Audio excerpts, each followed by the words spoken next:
Midway between the rocky coastline and the western mountains of Maine is the small city of Waterville.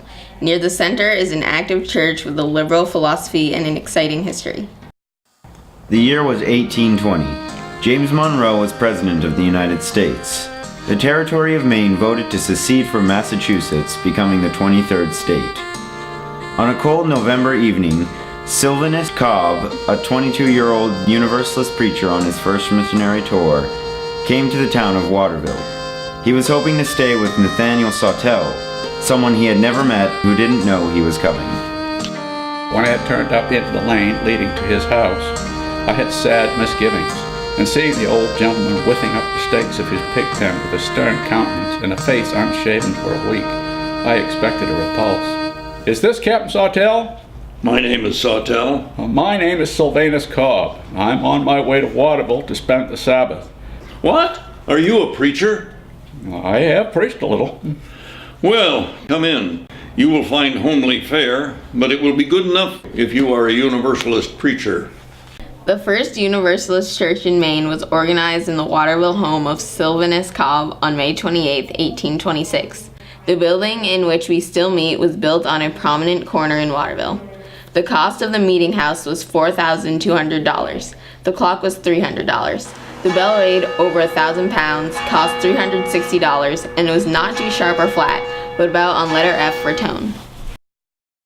In 1894, the church was badly damaged by a chimney fire. Some of the damage and charred timbers are still visible. The church was repaired and turned 90 degrees to face the point. The bell was replaced. The church fortunes have ebbed and flowed over the years, but the church has managed to carry on.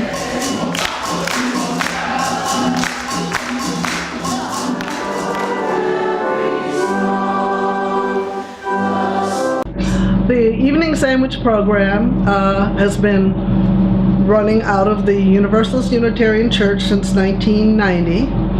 There are many, many volunteers. 1,700 volunteers have worked the program since that time. We are open 5 days a week.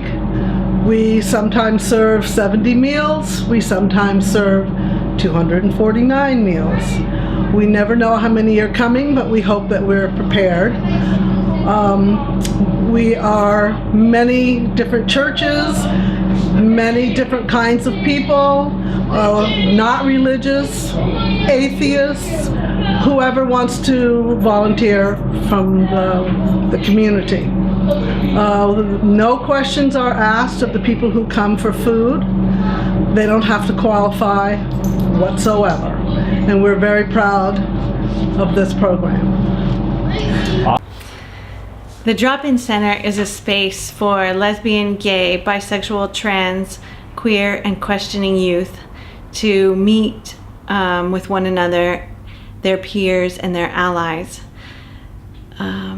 We meet together to talk about issues that high school-aged LGBTQ youth might be having, and we also have fun.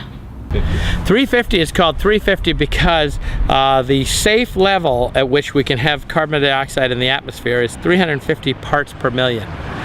And right now we're at 396.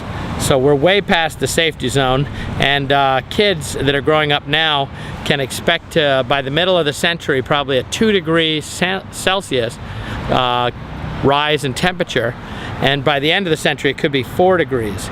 And if you think about the kind of things we've had so far, we've had Hurricane Sandy and the destruction of New Orleans, etc., all at 1 degree Celsius. 2 degrees is going to make it a lot more exciting.